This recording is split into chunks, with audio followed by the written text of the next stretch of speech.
Hello guys, in today's video I'm going to show you how to fix Roblox not launching, easy and quick.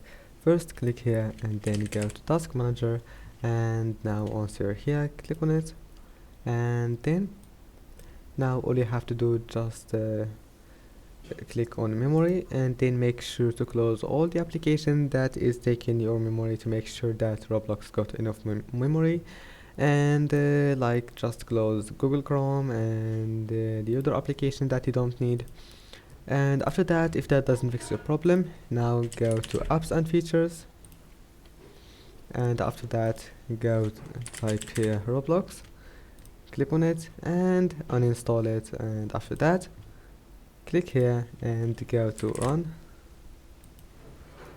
and then this one app data, type the app data and click OK.